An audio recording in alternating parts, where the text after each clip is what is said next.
Le point où je mettrais quand même un bémol à ce que vient de dire Hervé, c'est qu'à nouveau, tout dépend du cadre, le mot peut sembler impropre, idéologique du mage. Parce que bien évidemment, j'ai des amis qui pratiquent de la magie chtonienne, qui n'est pas du tout de la magie démoniaque.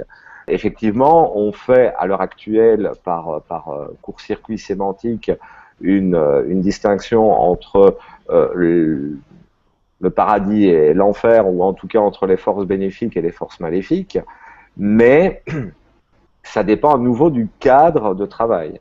Si on se situe dans un cadre de travail chrétien, on va se retrouver bien évidemment prisonnier, et j'utilise le mot à escient, prisonnier d'un carcan qui va obliger le mage à suivre une grille de lecture des entités avec lesquelles il va travailler.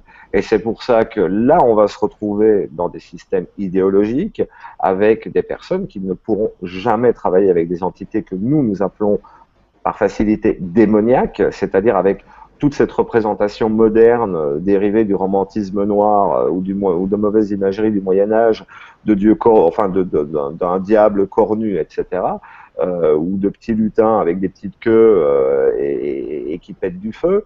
Voilà, mais là on est dans un carcan idéologique, et un mage, s'il décide de suivre la voie qu'on va appeler la voie du chevalier blanc, va se retrouver coincé dans ce paradigme, donc dans ce système de pensée.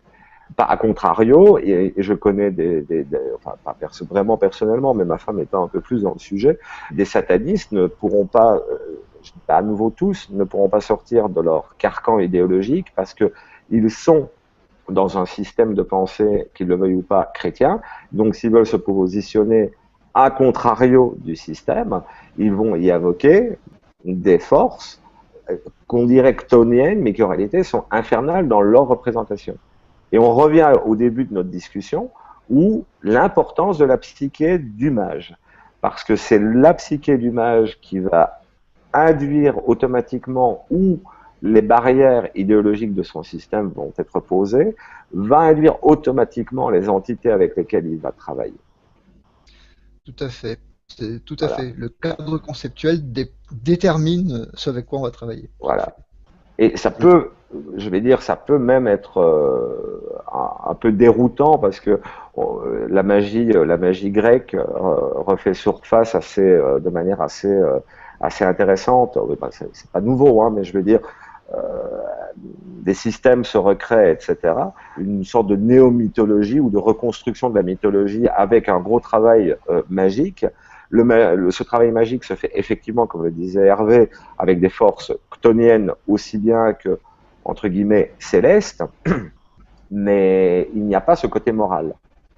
Parce que Je justement, constate. ce système appelle un autre cadre moral, qui ne va pas être un cadre moral judéo-chrétien.